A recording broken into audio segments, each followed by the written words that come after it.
पेश खिदमत है एक कलाम जो बहुत ज़्यादा पढ़ते हैं हमारे बच्चे, कोशिश करता हूँ वही पढ़ने की। एक सलवात का सहारा दे मोहम्मद वाले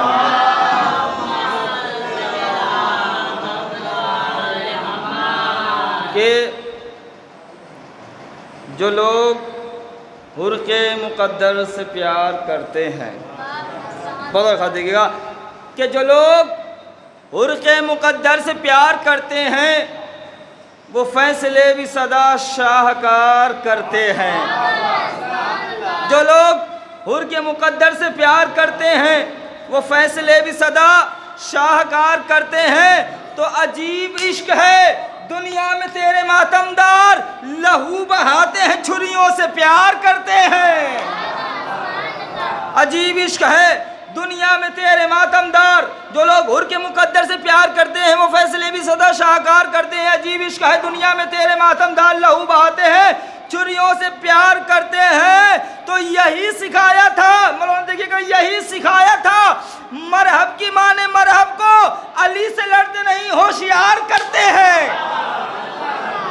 अली से लड़ते नहीं, जो लोग हुर्क़े मुक़द्दर से प्यार करते हैं वो फैसले भी सदा शाहकार करते हैं। अजीब इश्क है दुनिया में तेरे मातमदार लहू बहाते हैं, छुरियों से प्यार करते हैं। यही सिखाया था मरहब की माँ ने मरहब को, अली से लड़ते नहीं होशियार करते हैं। तो रसूल उन पे भरोसा करे तो कैसे करे जो लोग रन में हमेशा फरार करते हैं। जो लोग रन में हमेशा फरार करते हैं। और एक मतलब चंद शेर के करबला जाएंगे बेखौफो खतर जाएंगे, करबला जाएंगे बेखौफो खतर जाएंगे, राह दुश्वार है जाने की मगर जाएंगे। करबला जाएंगे बेखौफ वो खतर जाएंगे, करबला जाएंगे बेखौफ वो खतर जाएंगे, राह दुश्वार है जाने की मगर जाएंगे। आसिफ साहब शेर देखिएगा कि करबला जाएंगे बेखौफ वो खतर जाएंगे, राह दुश्वार है जाने की मगर जाएंगे। तो रास्ता रोकना पाओगे बिछाकर बारूद, करबला फिक्र में रखेंगे गुजर जाएंगे। करबला जाएंगे बेखौफ खतर जाएंगे, रास्ता रोक न पाओगे बिछाकर बारूद, करबला फिक्र में रखेंगे गुजर जाएंगे। और पूरे मजमे की तवज्जो के दुश्मने हैदर कर्रार से कैसी उल्फत, और अगर पहुंच गया तो बोलिएगा कि दुश्मने हैदर कर्रार से कैसी उल्फत, ये तो बखिन भी कहेंगे तो मुकर जाएंगे। ये तो बखिन भी कहेंगे तो मुकर जाएंगे, और जो बका करते हैं मिंबर से खिलाफे मौला, शेर देखिएगा कि जो बका करते हैं मिंबर से खिलाफे मौला, एक दिन खींच लो मिंबर से सुधर जाएंगे। एक दिन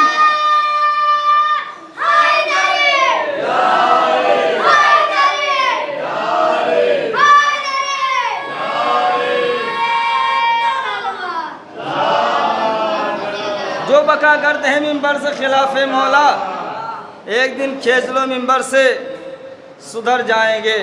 आइए हज़रात, अब गुजारिश है बहुत ही अदब व एहतराम के साथ अली जनाब मौलाना हुसैन अली तुराबी साहब की बारगाह में आप सभी हज़रात उनके इस्तक़बाल में बावाज़ बुलंद नारे सलवात पढ़ें।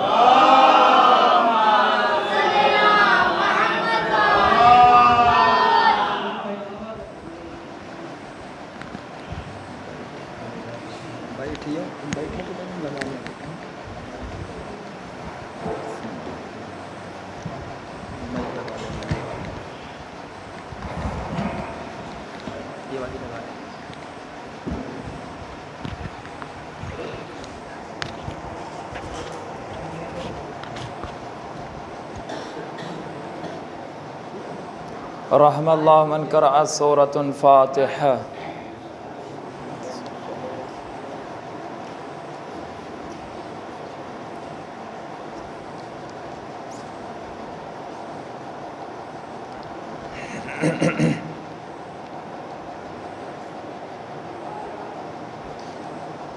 माशाअल्लाह ला हौला वला कुव्वता इल्ला बिल्लाहिल अलिय्यिल अज़ीम। मिनश्शैतानिर लईनिर बिस्मिल्लाहिर रहमानिर रहीम। अल्हम्दुलिल्लाहिल्लज़ी हदाना लिहाज़ा वमा कुन्ना लिनहतदिया लौला अन हदानल्लाहु लक़द जाअत रुसुलु रब्बिना बिलहक़्क़ि वल हक़्क़।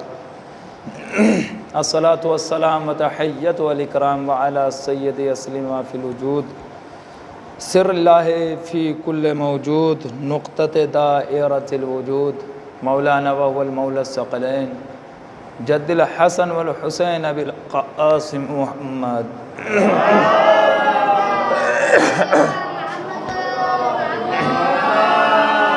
व अला अहले बैत अत-तय्यबीन अत-ताहिरीन अल-मासूमीन अल-मज़लूमीन अल-मुंतजबीन अजमईन मिन यौमिना इला क़ियाम यौमिद्दीन। अम्मा बाद फ़क़द क़ाल हक़ सुब्हानहु व तआला फ़िल क़ुरआनिल मजीद व क़ौलुल हक़ व हुवा अस्दक़ुस सादिक़ीन। बिस्मिल्लाहिर रहमानिर रहीम। इक़रा बिस्मि रब्बिकल्लज़ी ख़लक़ ख़लक़ल इंसाना मिन अलक़। इक़रा व रब्बुकल अकरमुल्लज़ी अल्लम बिल क़लम अल्लमल इंसाना मा लम यअलम। सलवात पढ़े मुहम्मद व आले।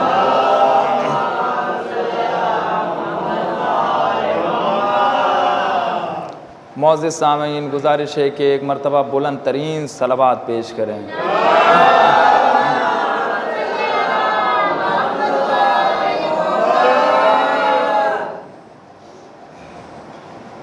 ये ज़माने हर दौर से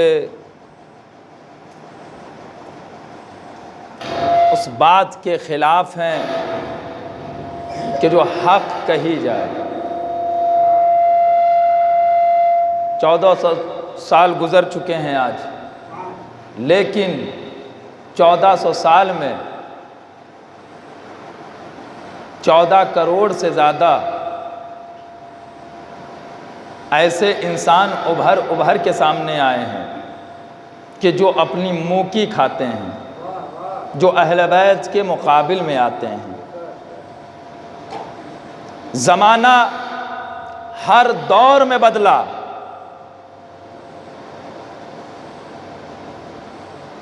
जो गुज़र गया उसे माजी पुकारा गया, जो चल रहा है उसे हाल पुकारा गया, और जो आने वाला है उसे मुस्तक़बिल पुकारा गया। लेकिन हम जब वक्त को देखते हैं तो जो गुज़र गया वो काम नहीं आ सकता है, जो है इसमें अगर कुछ कर लिया तो काम आ जाएगा, आइंदा में कौन जिंदा रहे ये खुदा जाने। लेकिन गमे मजलूम ऐसा है कि अगर गुजर गया तब भी फायदा पहुंचाएगा, अगर है तब भी फायदा पहुंचाएगा, और अगर आने वाले ज़माने में तुम हो तब भी फायदा पहुंचाएगा, तुम ना रहो तब भी फायदा पहुंचाएगा, तुम मर जाओ तब भी फायदा पहुंचाएगा, तुम मिट जाओ तब भी फायदा पहुंचाएगा। फायदा किस चीज़ का है? फायदा ये नहीं कि जो गुजर गया सो गुजर गया। आप मौजूद हैं गुजरे हुए ज़माने की सुन्नतों पर, जो नबी फरमा गए थे उस पर अमल करके आप गुजरे हुए ज़माने को भी पकड़ लेते हैं। आप प्रेजेंट टाइम में, मौजूदा ज़माने में आप उनकी सुन्नत पर अमल करके अपने दिल में शम्अए इमामत को रोशन कर लेते हैं। और आने वाले ज़माने में ये जो ज़माना है जिसे फ्यूचर कहा जाता है, जिसे मुस्तकबिल कहा जाता है, उसमें कौन ज़िंदा रहे ये तो बस अल्लाह जाने या उनके वो नुमाइंदे जाने जो इल्म गैब रखते थे। तो अगरचे हम गुज़र गए मौला के गम को आने से पहले, यानी आने वाले ज़माने में अगर हमारी आँख बंद हो जाए, आने वाले ज़माने को हम ना पा सके, तो याद रखिएगा कोई गम मलाल नहीं है। अहले बैत कहते हैं तुम परेशान मत होना, हर ज़माने में हमारा एक इमाम है जो तुम्हारी ज़मानत लेगा, हर दौर में हिफाजत करेगा। और ज़माने तो हमेशा मिट जाया करते हैं, हर दौर में अहले बैत के मुकाबिल में कोई ना कोई आया। आप सोचें कभी हमारा ज़माना आया ही नहीं, कभी आशिक़े रसूल का ज़माना आया ही नहीं। हर दौर था जालिमों का, मजलूम छुप छुप कर रह रहे थे। दुनिया में न जाने कितनी लाइब्रेरीज, कितने कुतुब खाने हैं। आप किताबों को उठा कर देखें, किसी एक किताब में अगर ये मिल जाए कि शियत का कोई ऐसा ज़माना है जिसमें खुलकर शियों ने सारे काम किए, खुलकर मौला का गम मनाया, कोई ऐसा ज़माना नहीं। सलाम करते हैं हम हिंदुस्तान पर, सलाम करते हैं अपने मुल्क पर कि है तो हिंदुओं का मुल्क, लेकिन हमें हमारे प्रोग्राम करने में कोई कसावट नहीं है, कोई रुकावट नहीं है। और लानत हो ऐसे मुल्कों पर कि जहाँ पर जो है कमेटी मुसलमानों की, हुकूमत मुसलमानों की, लेकिन हर दौर में पाबंदी लगी, हर ज़माने में पाबंदी लगी। ये हमारा मुल्क है, ये सिर्फ एक मजलिस की बात नहीं, हम हमेशा से कहते चले आ रहे हैं जैसा हमारा मुल्क है हिंदुस्तान, ऐसा किसी का मुल्क नहीं है। अगर कोई दूसरा मुल्क है तो उसकी नज़ीर पेश करो, उसकी मिसाल लाओ, कोई नहीं है। क्योंकि जो लबे मुबारक मज़लूम करबला से जो मुल्क का नाम निकला था वो पाकिस्तान नहीं था, वो अरब नहीं था, वो मदीना नहीं था, बल्कि आखिरी वक्त में जो नाम निकला था बस एक ही नाम था कि अगर तुम्हें ऐसा लगता है कि मैं तुम्हारी हुकूमत को बर्बाद कर दूंगा तो तुम मुझे और मेरे अहले खाना को हिंद जाने दो। आपने वैसे जवाब नहीं दिया जैसा मैं चाह रहा था। हिंदुस्तान एक ऐसा अजीम मुल्क है कि जहाँ पर मोहब्बत भी है, जहाँ पर भाईचारगी भी है। और आप देखें कि अगरचे आपको किसी चीज़ की ज़रूरत पड़ रही है तो मुसलमान तो हट सकता है कि अरे हम क्यों दें, ये तो शिया है, हम इसे क्यों इसकी ज़रूरत पूरी करें। लेकिन जब हम देखते हैं किसी हिंदू की तरफ तो बढ़कर वो हमारी तरफ आता है। आपको किस चीज़ की ज़रूरत है, आपको जिस चीज़ की ज़रूरत हो आप हमें बताएं, हम वो मुहैया कर दें। ये हमारे मुल्क की मोहब्बत है। एक सलावत का सहारा दें।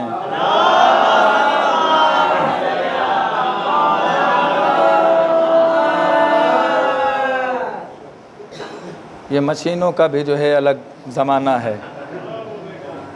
पावर ना आए तो सिलो बोलें और आ जाए अगर तो ये कहते हैं कि हम बोलेंगे ही नहीं।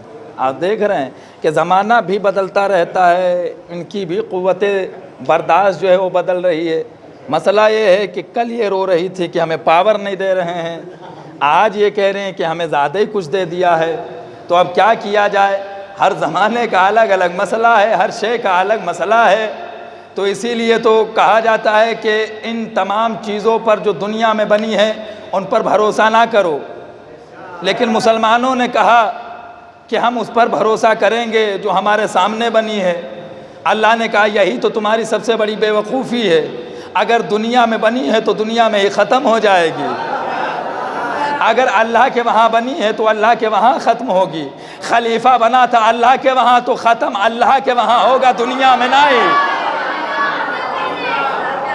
अब ये सारी चीज़ें दुनिया में बनी है तो दुनिया में फ़ना हो जाएंगी। इसीलिए कहते हैं कि या अली अगर आप ना होते तो हम हलाक हो जाते, हमारे बाप भी हलाक हो जाते, हमारे घर वाले भी हलाक हो जाते। वजह क्या थी? वजह ये थी क्योंकि इनको इल्म था, ये जानते थे कि अली जो है ये यहाँ नहीं बने हैं बल्कि अल्लाह के वहाँ से बन के आए हैं, अल्लाह के वहाँ से बन के आए हैं। तो दुनिया की बनी हुई चीज़ें दुनिया में फ़ना हो जाती हैं, अल्लाह की बनी हुई चीज़ अल्लाह के वहाँ फ़ना होती है। अल्लाह ने सोचा कि हम दुनिया कायम कर रहे हैं तो कायम करने के बाद एक इसकी जो है इसके अंदर एक लिमिट रखी जाएगी कि कब खल्क़ कर रहा हूँ, कब ख़त्म करूँगा।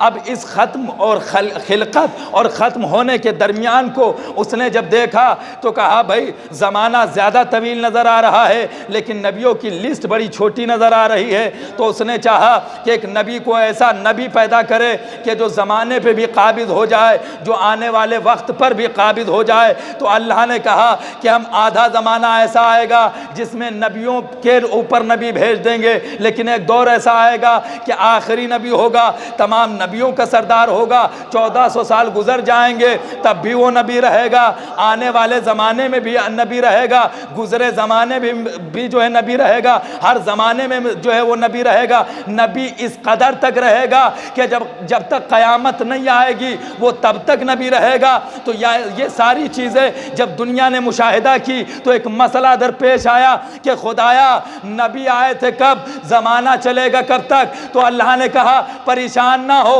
हमने ज़मीन को कहा है कभी हुज्जत से खाली नहीं रखेंगे, हमने नबूवत ख़त्म की है ना, इमामत तो क़यामत पर ख़त्म होगी।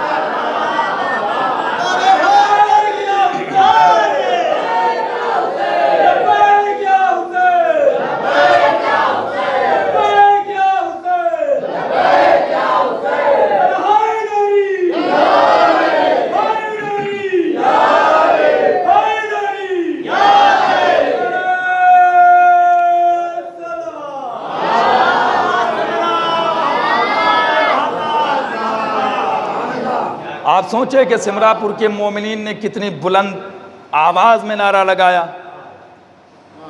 अब जब आप नारा लगा रहे हैं तो यहाँ पर अली का नाम लिया जा रहा है। टाइमिंग के एतबार से देखें शायद पूरे हिंदुस्तान में नाम लिया जा रहा हो। अब ऐसा भी नहीं है कि यहाँ पर सुनने के लिए ना आए, जब नाम यहाँ लिया जाएगा तो अली यहाँ भी आएंगे, अगर बढ़ैया में लिया जा रहा तो बढ़ैया में भी आएंगे, अगर गदमापुर में पुकारा जाए तो वहाँ भी आएंगे, अगर ज़हूरपुरवा में पुकारा जाए तो वहाँ भी ज़हूर करेंगे।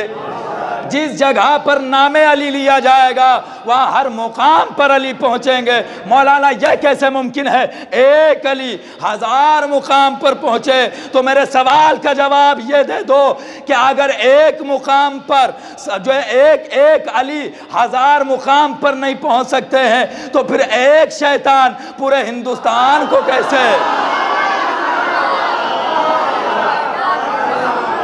शैतान की ताकत का तुम्हें अंदाज़ा है लेकिन इमाम की ताकत का अंदाज़ा नहीं। शैतान पर ईमान है लेकिन इमाम पर ईमान नहीं है। ये कमज़ोरी नहीं है तो क्या है, ये गज फहमी नहीं है तो क्या है, ये कमज़ोर कहते कि ये ज़र्फ़ियत का कम होना नहीं है तो क्या है कि शैतान आपके लिए बड़ा इज़्ज़त व शरफ़ का मालिक और इमाम आपकी नज़र में आम आदमी। ये आपका दिल समझे, ये आपका दिमाग समझे कि आप क्या कहना चाह रहे हैं, कहाँ जाना चाह रहे हैं। हर दौर में दुश्मन अहले बैत पैदा होते रहे, लेकिन कभी जिक्र अहले बैत नहीं रुका। जितने जालिम पैदा हुए उतने कम आज़ादार हुए, लेकिन आज़ादारी कम नहीं हुई। और अल्लाह ने कुरान में इरशाद फरमाया कि ऐ मोमिनो, तुम परेशान मत होना, तादाद हमेशा बातिल की ही ज़्यादा रहती है। अल्लाह ने कहा अगर तुम अपने ईमान में पुख्ता हो, मजबूत हो, तो ये याद रखना तुम्हारा एक उनके 100 पर भारी हो जाएगा, तुम्हारे 2 उनके 200 पर भारी हो जाएंगे।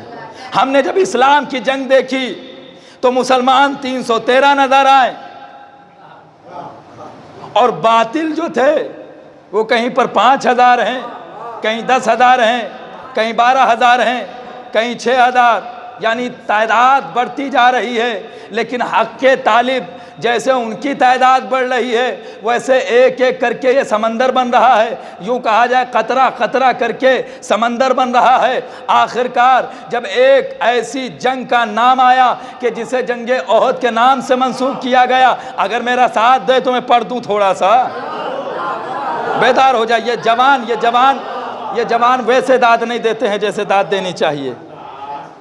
ऐसा लगता है कि जवान ज़्यादा थक गए हैं, लेकिन जवानों को सोचना चाहिए, जवानों के हौसले तो बुज़ुर्गों से ज़्यादा होने चाहिए। क्योंकि बुज़ुर्ग मातम करें ना करें, बुज़ुर्ग एक बात ज़रूर कहते हैं कि जियो मेरे जवानों। हाथ उठाने में परेशानी क्या, हाथ उठाकर दाद दिया करें। हर बुज़ुर्ग की एक दुआ है, जियो मेरे आज़ादारों, जियो हुसैनियों। मातम करें ना करें, और ये तुम्हारे लिए काफ़ी नहीं है। मौला ने नहजुल बलागा में इरशाद फरमाया, मौला आमिर इरशाद फरमाते हैं, बुज़ुर्गों की अहमियत समझिए, क्योंकि तुम्हारी मेहनत से ज़्यादा और तुम्हारी मेहनत से बढ़कर इनके मशवरे हैं। ये जो मशवरे आज कहते ये बूढ़े हो गए, इनका काम ख़त्म, इनसे ज़्यादा बातें ना करिए, इनको हिज़यान आ गया। फिर आप कैसे लानत करेंगे उनके ऊपर जो कह रहे थे रसूल को कलम दबान ना दीजिए, ये अनाप शनाप बक रहे हैं। गोया आपने अगर अपने घर के बुज़ुर्ग को कह दिया ये हिज़यान बक रहे हैं, तो आप में और उनमें फ़र्क क्या रहा? लानत जानी थी उधर आ रही तुम पर।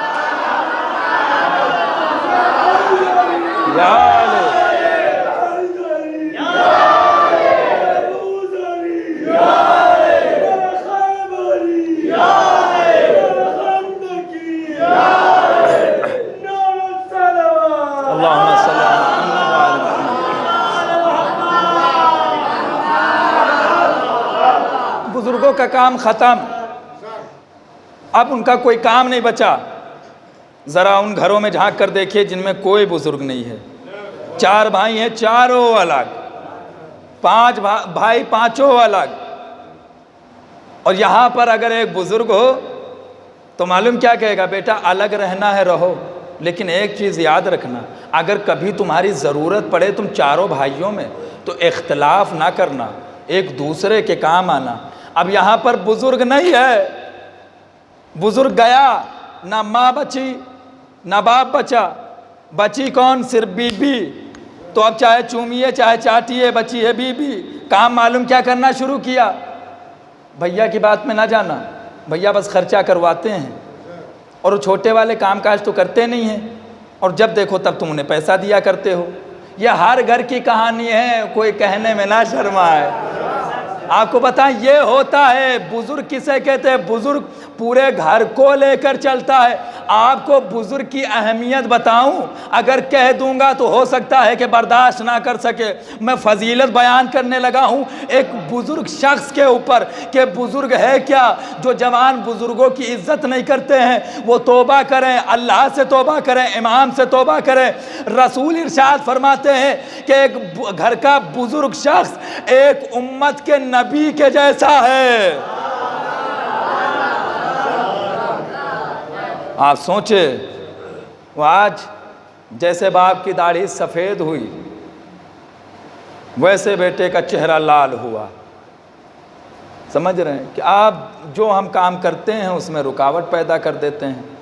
ये ना करिए, वो ना करिए, हम तो अपनी मर्ज़ी से करेंगे। तो भैया आज आप करिए अपनी मर्ज़ी से, कल आपके बच्चे अपनी मर्ज़ी से करेंगे।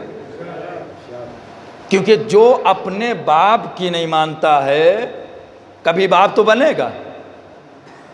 तो इसकी भी बात नहीं मानी जाएगी। और इसकी दलील मैं दे दूं, हो सकता है जवान नाराज़ हो जाएं, लेकिन हम इनकी रज़ा के लिए नहीं मजलिस पढ़ रहे हैं, हम मजलिस पढ़ रहे हैं उनकी रज़ा के लिए जो सब पर काबिज़ हैं। जवान नाराज़ हो या बुज़ुर्ग नाराज़ हो, लेकिन मिसाल तो मैं दे ही दूंगा। मिसाल इसकी पेश करने जा रहा हूँ। कहते बुज़ुर्गों की बात ना मानिए, बुज़ुर्गों की बात ना मानिए, बुज़ुर्गों की बात ना मानिए। जनाब नूह ने कहा बेटा आ जा, कश्ती में सवार हो जा। बेटे ने कहा बाबा इतनी बड़ी पहाड़ी, उसके ऊपर चढ़ जाऊंगा, और एक काम करिए ना कहीं बारिश का कतरा, सब रेगिस्तान नज़र आ रहा, कौन डूबेगा? आप भी वैसे ही हैं जैसे कुछ लोग गुजर चुके हैं, आप सूखे में कश्ती चलाना चाह रहे हैं। नबी ने कहा कि परेशान ना हो, इतना पानी आएगा कि धुल धुल के मारे जाओगे, एक काम करो सवार हो जाओ। तो नबी की बात नहीं माना कौन? क़िनान जनाबे नूह की बात नहीं माना, बेटा था नबी का। नबी ने कहा आजा सवार हो जा, बात नहीं माना। क्या हुआ? था सूखा, पूरा जो है ज़मीन पूरी सूखी पड़ी थी। कश्ती में जब बिठाला गया, नबी की बात नहीं मानी, बदल के कह दिया जाए बाप की बात नहीं मानी एक बेटे ने, तो अल्लाह ने क्या कहा? कहा परेशान ना हो, हम तो इसे गर्क करके ही रहेंगे। और ऐ नूह तुम परेशान मत होना, अब इसे आवाज़ भी ना देना क्योंकि ये तुम्हारे अहल से नहीं है। जो अपने बुजुर्ग की बात नहीं मानता है, जो अपने बाप की बात नहीं मानता है, अल्लाह मालूम क्या इस कुरान की आयत से, इस वाक़े से क्या आप सीख रहे हैं? कहीं पर मातम का जिक्र आ गया तो आपने कहा कुरान में मातम का जिक्र है इसलिए हम मातम करेंगे। तो इस वाक़े से क्या साबित होता है?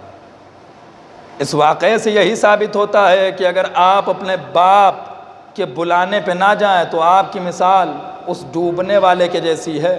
और फिर अल्लाह हुक्म नाजिल कर देता है कि नूह आवाज़ ना देना, ये तुम्हारी नस्ल से, तुम्हारे अहल से है ही नहीं। तो ये बेहतर है या उनकी बात, उनकी कदर व मंजिलत? मैंने एक जुमला कहा था, एक सलवात का सहारा दे मोमिनी।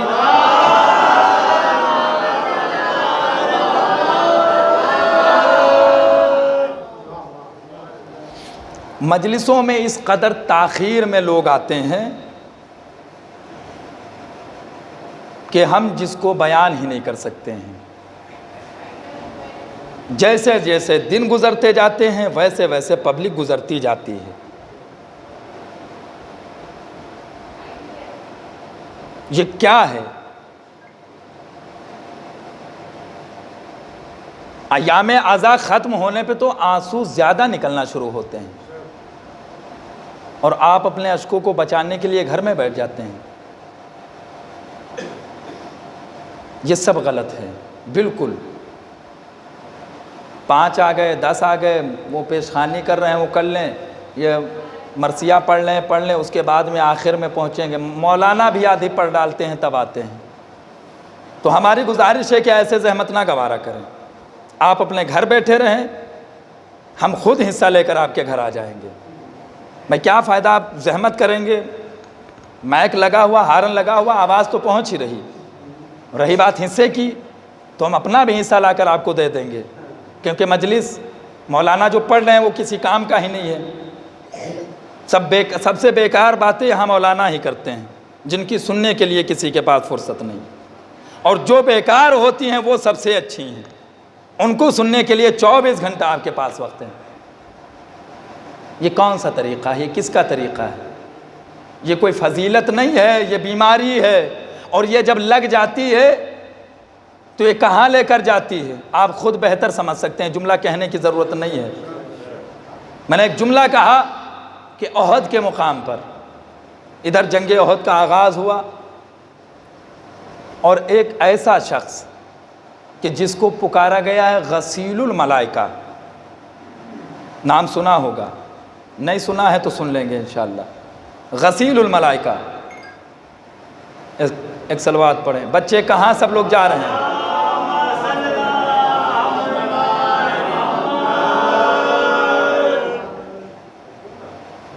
बार बार मत उठिए, डिस्टर्ब होता है। गसीलुल मलाइका एक नाम है जनाबे हंजला, और गसीलुल मलाइका के पहले माने समझ लें किसे कहते हैं? जिसे फरिश्तों ने गुस्ल दिया हो, जिसे फरिश्तों ने गुस्ल दिया हो उसे गसीलुल मलाइका कहते हैं। जनाबे हंजला सहाबी रसूल हैं। दौरे अव्वले इस्लाम, जब इस्लाम का दौर शुरू हुआ, सबसे पहला दौर, तब ये इस्लाम लाए थे।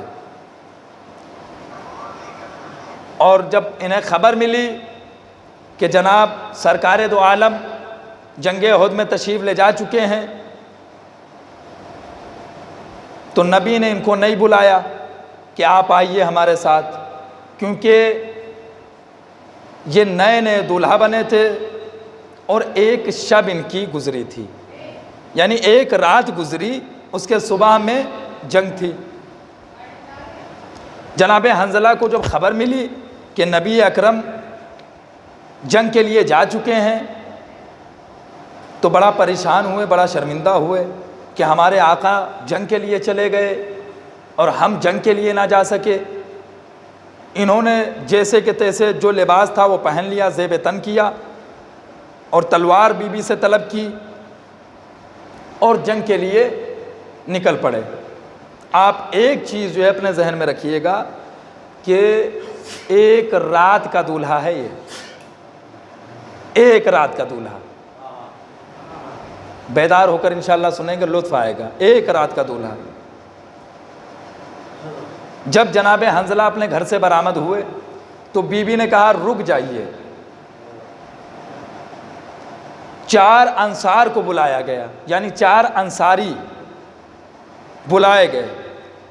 उन चारों अंसारों के दरमियान में बीवी ने एक जुमला कहा हंजला यहीं पर रुको। चारों अंसारों को बुलाया गया और कहा एक बात याद रखिएगा। हंजला ने कहा आपने मुझे क्यों रोका और इन अंसारों को क्यों बुलाया है? कहा वो बात पूरी वाज़ेह हो जाएगी। अंसार जो थे उनसे कहा कि देखिए मैं हंजला की बीवी हूँ और इन्होंने मेरे साथ रात गुजारी है, पूरी रात इन्होंने मेरे साथ गुजारी है। और याद रखिएगा कि ये जंग पर जा रहे हैं। इस मिहाज के बाद अगर हंजला वापस ना आए और फिर मुझसे अगर कोई बच्चा पैदा हो तो ये ना कहिएगा कि मैंने कोई गलत काम किया है, बल्कि ये बच्चा मेरे शोहर हंजला का होगा। बीवी से जनाबे हंजला ने कहा कि तुम इस कदर दलीलें क्यों पेश कर रही हो, क्या वजह है आखिरकार? कहा मैंने ख्वाब में देखा है कि आसमान फट चुका है और मेरा शोहर हंजला है, उसे बहुत से फरिश्ते आसमान पे लिए जा रहे हैं। मेरा ये ख्वाब सच्चा होने वाला है। कहा इस बिना पर मैं चाहती हूँ कि मैं गवाह बना लूँ। कहा अब इजाज़त है? कहा इजाज़त है। जनाब हंजला पहुँचते हैं मैदान कारदार में, जंग ओहद का मुकाम है। वहाँ पर जैसे पहुँचे तो यहाँ पर जंग चल रही है अपने बेहतरीन तरीक़े से। और देखा कि एक नामी शैतान, पहलवान ने शैतान, जिसका नाम है अबू लहब, और जितने लहब जहल सब जंग में शरीक थे, जो थे जितने थे सब शरीक थे। ये अपने लातो उज़्ज़ा की कसम खाकर आया था, जो इसके माबूद थे, और कसम खा के आया था। उसका निशाना इतना पुख्ता था कि जहाँ पर मारता था चूकता नहीं था। उसने कुछ पत्थर उठाए, यानी मक्के से जब चला तो मक्के से लेके जंगे ओहद के मुकाम तक जितने पत्थर इसे मिलते चले गए, वो सारे पत्थर उठाता चला गया और अपने पास रखता चला गया। जब देखा कि नबी सामने आ गए तो कहते कि यह बहुत बड़ा निशानाबाज था। इसने पत्थर लिया, निशाना लगाया, रसूल की तरफ मारा। तो एक पत्थर जब मारा तो आकर रसूल के हाथ पर लगा, तलवार छूट गई। इसने शोर मचाया, रसूल को मैंने कत्ल कर डाला, रसूल को मैंने कत्ल कर डाला, रसूल को मैंने कत्ल कर डाला। जनाब अली ने कहा तू झूठा है, रसूल अभी जिंदा है, तू नहीं कत्ल कर सकता है। फिर इसने एक दूसरा पत्थर उठाया, रसूल पर पत्थर फेंका, निशाना साधा। इसका निशाना ऐसा था कि आकर वो पत्थर पेशानी मुबारक पर लगा। रसूल गिर गए और एक खंदक के जैसी खुदी हुई थी, उसके अंदर गिरे, जख्मी हुए, नेज़े लगे, तमाम तरीक़े से रसूल ज़ख्मी हो गए। अब इसके पत्थर का ये मारना, इसने शोर बुलंद किया, मैंने रसूल को कत्ल कर दिया, मैंने रसूल को कत्ल कर दिया। यह आवाज़ बार बार गूंज रही थी। मुसलमानों ने कहा कि रसूल तो कत्ल कर दिए गए, अब चलो मालो मता लूट लेते हैं और अपने घर चलते हैं। आप सोचें, मैं बहुत बड़ी बात कहने जा रहा हूँ, बहुत मर्तबा ये वाक़या आपने सुना होगा, मैं जानता हूँ, लेकिन मेरा इसको दोबारा पढ़ना कुछ तो ऐसा होगा कि जो हम नया देना चाह रहे हैं। कुरान में जब सूरे बकरा की तिलावत करेंगे तो उसमें आया है कि अल्लाह ने कसम खाई है कि हम जहन्नम का ईंधन बनाएंगे जालिमों को, और कुछ ईंधन ऐसे होंगे जो पत्थर भी बनेंगे, कुछ पत्थर भी जहन्नम में जलाए जाएंगे। मेरी जान कुर्बान हो जाए, वो पत्थर कोई और पत्थर नहीं है, बल्कि जो पत्थर रसूल के जिस्म पर लगा है वही जहन्नम में जलेगा। जो रसूल पर लगा है वो पत्थर, या जो आले रसूल पे फेंका गया है वो पत्थर, जुमला कह दूं। इसीलिए ज़ैनब ने जो है दरबार शाम में कहा था कि पछताएगा वो जुल्म जो ज़ैनब पर नहीं हुआ। ज़ैनब पे जितने पत्थर आए हैं ये सब जहन्नम का ईंधन बनेंगे। तो जिन पत्थरों में जान नहीं है वो जहन्नम में जलाए जाएंगे। तो ए मलऊनो, तुमने तो कत्ल किया है, तुम कहाँ जाओगे? आप सोचे, तुम कहाँ जलाए जाओगे? और तुम सोचते हो कि हम बच जाएंगे। अल्लाह ने तो कहा कि हम जहन्नम के आग में पत्थर को भी जलाएंगे। तो इंसान की क्या बिसात है कि अहले बैत पर जुल्म भी करे और फिर अपनी ज़िंदगी भी गुजारे। ये अल्लाह से नहीं होगा, ये अल्लाह की बारगाह हमें नहीं, ये कहीं और जाइए, क्योंकि अल्लाह आदिल है, जालिम नहीं है। वो अदल व इंसाफ की बातें किया करता है, वो अदालत के साथ फ़ैसले करता है। तो फ़ैसले तो उस दिन किए जाएंगे कि जब शहज़ादी कौनैन पहुँचेंगी। और इसके बाद देखें आप क्या होता है कि जैसे ही जनाब हंज़ला पहुँचते हैं तो उन्हें ख़बर मिली कि जनाबे सरकार दो आलम ज़ख्मी हुए, और इन्हें यकीन है कि वो ख़त्म नहीं हुए, ज़ख्मी हुए। जनाब अमीर भी समझ गए ख़त्म नहीं हुए हैं, ज़ख्मी हुए हैं। एक लम्हे फ़िक्रिया के लिए गायब किया, उम्मत का इम्तिहान लिया। किसने? खुदा ने। क्या करके? नबी को थोड़ी देर के लिए पर्दे में रखा और कहा कि देखें इनका ईमान कितना पुख्ता है, या ऐसे रसूल के साथ आए हैं या इनका ईमान इनको लेकर आया है। तो कहते कुछ आए थे, कुछ ज़बरदस्ती ऊँट पे बैठ के आए थे, कुछ इस नीयत से आए थे कि सवारी ही खा लेंगे, कुछ इस नीयत से आए थे कि माल गनीमत मिल जाएगी। तो उन सब की नीयत को अल्लाह देख रहा था और उसने कहा कि हम इम्तिहान लेकर देखते हैं। रसूल इधर गार में गिरे, जो है खंदक में गिरे, इधर अल्लाह ने एक पर्दा डाल दिया कि अब किसी को रसूल नज़र ही ना आए। तो अब क्या किया, गैबत करके इल्म जो है इम्तिहान लिया कि तुम इम्तिहान कैसा देना चाहते हो। तो 5 मिनट की हो या 15 मिनट की हो या 5 घंटे की हो, यानी कुछ घंटे या कुछ लम्हे की गैबत को मुसलमान बर्दाश्त ना कर सके। रसूल इधर गायब हुए, इधर ईमान ख़राब हुआ। तो उन रसूलों से, उन सहाबियों से, उन सहाबियों को चाहिए कि आए वो आकर हम सब शियों को सलाम करें। आज 1400 साल हो गए हैं, फिर भी ईमान है कि पर्दे गैब में कोई है।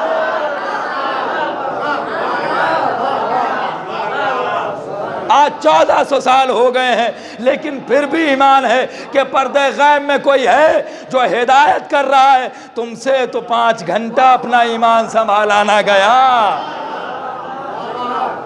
कुछ कहते नहीं बुराई मत करिए, तौबा करिए, सहाबी रसूल हैं, रसूल के बज़्म में बैठते थे। तो रसूल की बज़्म में तो अबू सुफियान भी बैठता था, रसूल की बज़्म में तो अबू जहल भी आया था, रसूल की बज़्म में तो अबू लहब भी आया था। लेकिन ये तो देखिए आया कैसे था और गया कैसे। सिर्फ आना नहीं मद्देनज़र रखता है, जाना। अल्लाह ने कहा ज़िंदगी तुम्हारी कैसे भी गुजरे, आखिरत देखेंगे हम। दुनिया से कैसे आए हो, दुनिया से कैसे आए हो। तो गैबत का इम्तिहान लिया अल्लाह ने। हम आज भी कहते मौला हम आपके चाहने वाले हैं। तो जनाब हंज़ला पे हमला होता है, जनाब हंज़ला ने हमला किया, न जाने कितने मलऊनों को क़त्ल किया। लेकिन एक रिवायत कहती है कि एक लम्हे के लिए जब रसूल की ख़बर गम सुनने को मिली तो जनाब हंज़ला ज़ालिमों को क़त्ल करते चले जा रहे थे और ऐसे ही जंग कर रहे थे कि फ़रिश्ते आसमान से दाद दे रहे थे। रसूल ने देखा अपने ज़ख्मों को छुपाकर कि ये क्या मसला है। आज इस जंग में कौन इतना मोतबर शख्स जंग कर रहा है कि फरिश्ते आसमान की चादर फाड़ के देख रहे हैं। तो आज जो जंग कर रहे थे उसमें कुछ ऐसे अफराद हैं कि जिनकी जंग देखने के लिए फरिश्ते आए हुए थे। एक तरफ अली अपने जौहर दिखा रहे हैं, एक तरफ हंज़ला अपने जौहर दिखा रहे हैं, तो कहीं अबू दज्जाना तलवार तोड़ रहे हैं। हर तरफ जंग के शोले दहक रहे हैं, जंग अपने ज़ोर शोर से हो रही है। अचानक में हंज़ला पे हमला हुआ, हंज़ला शहीद हुए। मलाइका ने कहा ऐसा करते हैं, इस शहीद को ज़मीन पे नहीं छोड़ेंगे, इसे उठा लेते हैं। फरिश्तों ने आकर हंज़ला को उठाया, हंज़ला की लाश उठाई, आसमान पर लेकर गए। नबी मुस्कुराए, सलाम हो उस मुक़द्दर पे जो गसीलुल मलाइका बने, जिसका गुस्ल फरिश्ते दे। जनाब हंज़ला शहीद हुए, गुस्ल मलाइका ने दिया। अब जब गुस्ल मलाइका ने दिया तो नमाज भी मलाइका ने पढ़ाई होगी। मेरी जान कुर्बान हो जाए। आप कहते हैं कि ये शिया सहाबी रसूल का जिक्र नहीं करते हैं, हम तो सहाबी रसूल पर अपनी जान कुर्बान करते हैं।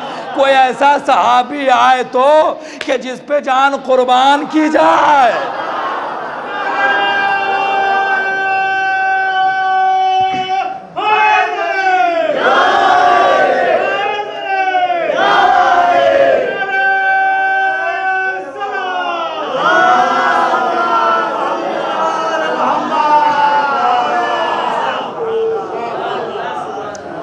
कोई ऐसा नबी, कोई ऐसा सहाबी आए तो कि जिस पे जान कुर्बान की जाए।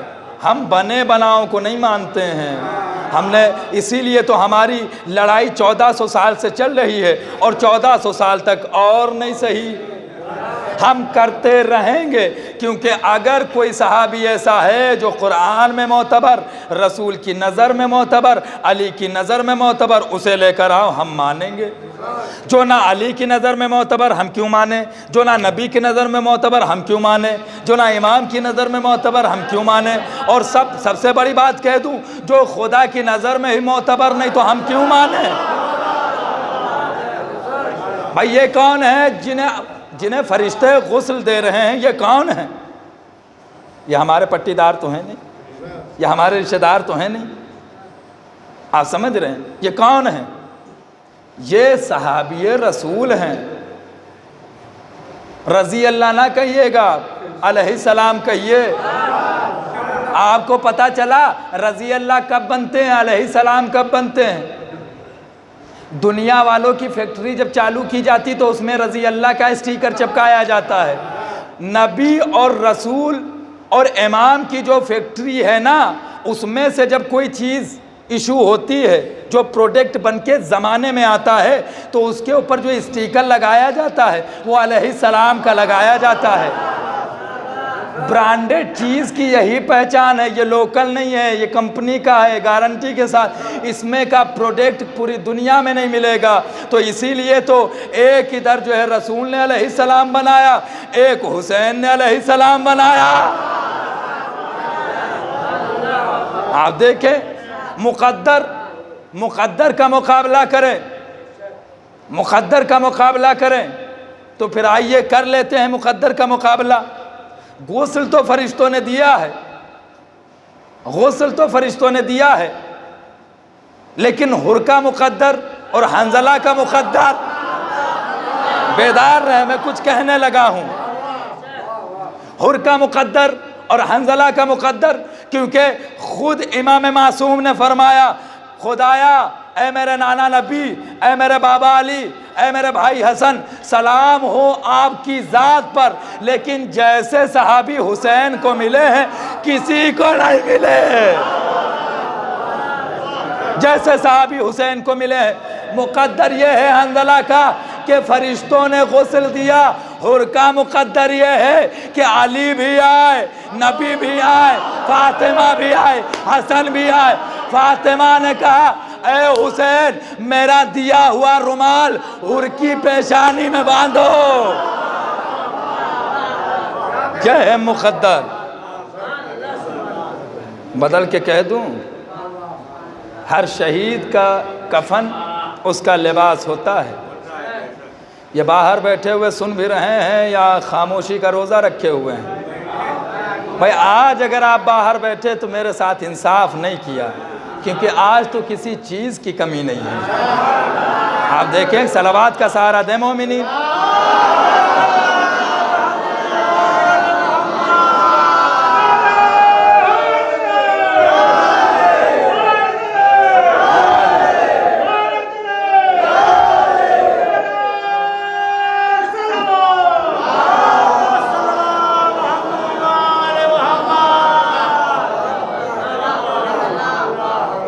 आप सोचें 35 मिनट हुए, ज़्यादा नहीं हुए। एक सलावत पढ़े बर मोहम्मद वाले।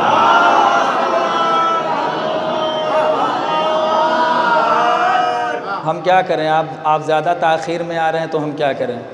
आप समझ रहे हैं, हम तो शेरवानी पहने भी बैठे हैं। आप इंशाअल्लाह अब सुन लें, अब माले मजलिस की तरफ चल रहा हूँ बस, क्योंकि आज गर्मी का एहसास ना होना चाहिए। दूर दराज से मोमिनीन आए हैं, आप समझ रहे हैं। अल्लाह सबकी समात को दुरुस्त करे और हर बला से महफूज रखे। कभी कभी ऐसा मौका आता है कि जब फरिश्ते यहाँ भी आसमान चीर के देखते हैं कितने बैठे हैं। आप समझ रहे हैं? तवज्जो फरमा के किस तरीक़े से रहमत का नुज़ूल हो रहा है। उधर मुक़द्दर देखें, इधर का मुक़द्दर देखें, और फिर आप देखें कि गसीलुल मलाइका बनने का शरफ़ क्यों हासिल हुआ। भाई फरिश्तों को क्या ज़रूरत है कि एक इंसान को, एक सहाबी रसूल को गुस्ल दें। बहुत से शहीद हैं, कोई और गसीलुल मलाइका नहीं बना। जनाब हंज़ला ऐसे जनाब हमज़ा ऐसे शहीद के कलेजा भी निकाला गया, उनका सीना चाक किया गया, बेदर्दी से शहीद किया गया। इस्लाम के 2 पहले शहीद मालूम कौन से हैं? तारीख़ इस्लाम के सबसे पहले 2 शहीद, याद रखिएगा, गारंटी के साथ अपनी कह रहा हूँ, नाम सुना होगा, जनाबे यासिर। जनाबे यासिर अव्वले इस्लाम में शहीद किए गए हैं। सबसे पहले शहीद हुए 2, और वो कौन हैं? मियाँ बीबी। जनाबे अम्मार के वालिद साहब अम्मार बिन यासिर, जनाबे यासिर, और जनाबे अम्मार की वालिदा जिनका नाम था सुमैया। ये मियाँ बीबी दोनों इस्लाम में सबसे पहले इनका खून बहा है। इसीलिए नहीं कहा, ऐसे नहीं कहा जाता है कि अम्मार की मिसाल कोई नहीं बन सकता है। अम्मार बिन यासिर, बहुत से शहीद थे लेकिन किसी का गुस्ल नहीं, लेकिन जनाब हंज़ला का जो गुस्ल हुआ वो फरिश्तों ने गुस्ल दिया। वजह मालूम क्या थी? पहली शब थी, एक रात का दूल्हा था। अल्लाह ने देखा, क्योंकि जब जंग के लिए जोश मारने लगा ना दिल कि नबी जंग पर गए, आज मुझे उन्होंने बुलाया भी नहीं, तो जनाब हंज़ला ने अपने लिबास को ज़ेब-ए-तन किया, ना गुस्ल को सोचा, ना नहाने का सोचा, बल्कि कहा जंग पे चलो, मेरा नबी अकेला है। अल्लाह ने कहा कि यह मेरा वो बंदा है कि जो रसूल की इताअत में अपने घर से अपने दिल में रसूल की मोहब्बत लेकर ऐसे बढ़ा है कि कोई निकलता नहीं है। हाँ, जो निकलते हैं वो जंग कर रहे हैं, लेकिन ये रह गया था, आज ये आगे बढ़ रहा है। तो मैं काम करूँगा, दुनिया वालों के लिए मैं मिसाल कायम कर दूँगा कि जब जब जब जब अगर कोई नबी का सहाबी मैदान में जाने के लिए दिल से कुर्बानी पेश करने के लिए आमादा हो जाए, तो उसको, उसकी लाश को अल्लाह गुस्ल देने के लिए आमादा हो जाता है। तो ए दुनिया वालों, इस बात को भी मानो कि हुसैन को भी फरिश्तों ने गुस्ल दिया। शायद इसलिए एक जुमला रकम किया गया, ये वाक़या रकम किया गया कि कायनात के नुमाइंदे, शैतान के बंदे, ये कभी सोचें ऐसा कैसे मुमकिन हो सकता है कि फरिश्ते गुस्ल दें किसी इंसान को। अल्लाह ने कहा तुम परेशान ना हो, इससे पहले ही एक वाक़या हम पैदा कर देंगे जिसे तुम समझोगे, तब ये मिसाल कायम हो जाएगी। जनाब हंज़ला को जब फरिश्तों ने गुस्ल दिया, तो अब नोहा जब सुनते हैं वो नोहाना कि मैं किस तरह से निकालूं बदन से रूह हुसैन, बदन से जान हुसैन, बहुत ही सख्त है या रब ये इम्तिहान हुसैन। तो ये वाक़या और ये नोहा ऐसे नहीं है, पूरा नोहा जब सुनेंगे आप तो समझ आएगा कि हर जगह से, यानी बदन का कोई मुकाम ऐसा होना चाहिए जहाँ से रूह निकल सके, लेकिन मेरे मौला का कोई जिस्म का ऐसा जुज़ बाकी नहीं था जहाँ पर ज़ख्म नहीं था। अल्लाह ने चाहा कि हुसैन की रूह कब्ज़ की जाए और गुस्ल दिया जाए। वहाँ पर फरिश्ते गुस्ल दे रहे हैं, यहाँ पर खुद अल्लाह रूह निकाल रहा है। यानी ऐसे नहीं, नुसरत के लिए रिवायत कहती है कि जब नुसरत के लिए फरिश्तों की जमात आई, हुसैन ने कहा वापस जाओ, मुझे फरिश्तों की मदद नहीं चाहिए, इन इंसानों के लिए। जिन्नातों का लश्कर आया, हुसैन ने कहा वापस चले जाओ, मुझे इन इंसानों के लिए जिन्नातों के लश्कर की ज़रूरत नहीं है, मैं चाहूँ तो खुद फना कर दूँ इनको। मैं नहीं चाहता हूँ कि कोई दूसरी मखलूक मेरे दरमियान में आए। अल्लाह ने कहा कि एक मर्तबा फरिश्तों को मना किया, दूसरी मर्तबा जिन्नात की जमात को वापस किया। हुसैन चाहते क्या हैं? अब जब ये फरिश्ते और जिन हट गए रास्ते से, तो हुसैन ने एक जुमला कहा, खुदाया आज मेरा इम्तिहान है और तू इम्तिहान लेने वाला है। आज खुदा और हुसैन के दरमियान में बातें होंगी। उस वक्त अल्लाह ने कहा कि अब रूह कोई ना निकाले हुसैन की, मैं खुद निकालूंगा, क्योंकि मेरा और मेरे हुसैन का जिक्र है। ये मेरी जान कुर्बान हो जाए। यके बाद दीगर कैसे कैसे शोहदा अपनी जान को पेश कर रहे हैं, अपने जान के नजराने को पेश कर रहे हैं। आप सोचें कि हुसैन ने कितना बड़ा पैगाम दुनिया को पेश किया है। कहे मेरे अज़ादारों, एक लम्हे के लिए तुम ये ना सोचना कि तुम्हारा आका कमज़ोर था। कमज़ोर नहीं था, बल्कि मौत ने मजबूर किया था। हर तरफ से शहीदों के लाश। कभी ज़ैनब कहती हैं, आओ मेरे प्यारों, ए मेरे दुलारों, ए मेरे नन्हे शहजादों, आओ तुम्हें आज दिल भर कर देख लेती हूँ। ए मेरे बच्चों, आओ तुम्हें आज मैं दूल्हा बनाती हूँ। ज़ैनब ने अपने बच्चों को बुलाया, नया लिबास ज़ेब-ए-तन किया। अम्मा, आज ये लिबास क्यों नया पहना रही हो? बेटा, आज तुम दोनों दूल्हा बनाए जा रहे हो। अम्मा, मैं अपने मामू पे जान कुर्बान करूँगा। अम्मा, आज मैं ऐसी जंग करूँगा कि नाना अली की जंग लोगों को याद आ जाएगी।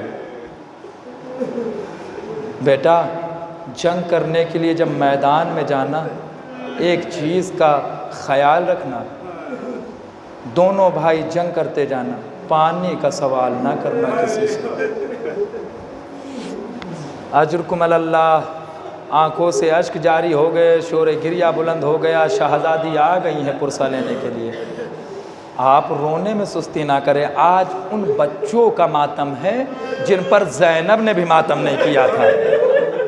आप रोने में कहते हैं कि शहज़ादी कहते हैं कि जब मेरे बच्चों का मातम हुआ करे ना, तो रोने में सुस्ती ना किया करो। मैंने अपने ओनो मोहम्मद का कभी मातम नहीं किया, कभी गम नहीं मनाया।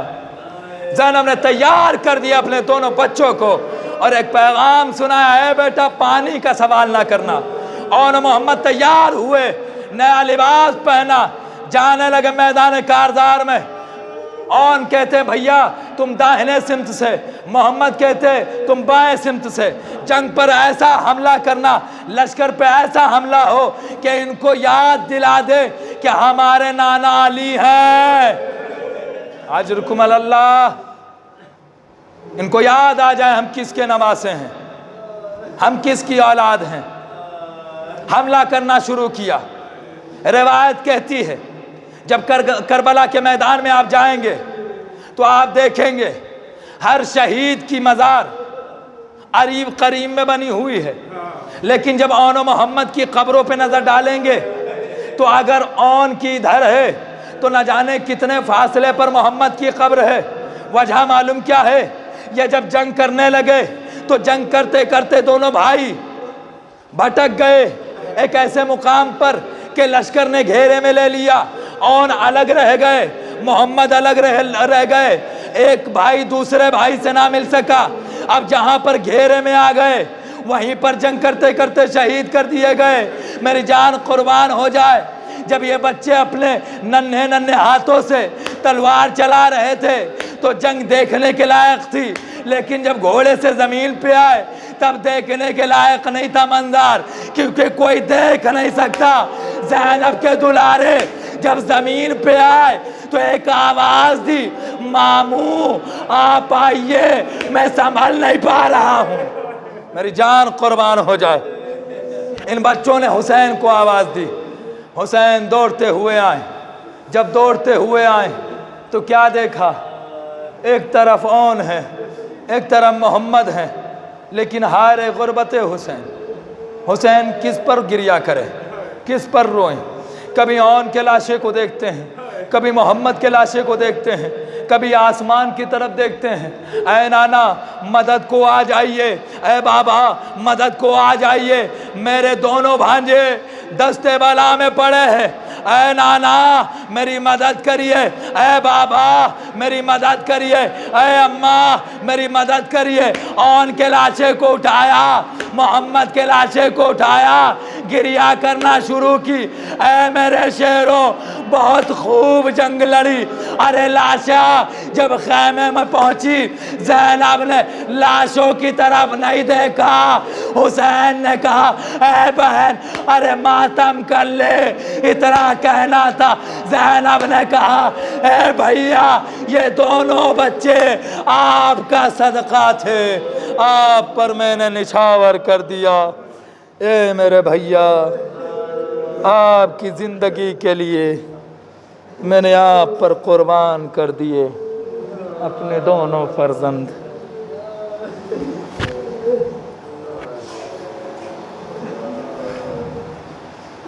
अला लानतुल्लाहि कौम ज़ालिमीन सय्यलमुल्लज़ीना ज़लमून अय्यामुन क़ल्बियन क़ल्बून रज़म बिक़ज़ाइहि व तस्लीमन लिअम्री इन्ना लिल्लाहि व इन्ना इलैहि राजिऊन। खुदा इस क़लील सी इबादत को शरफ़ क़बूलियत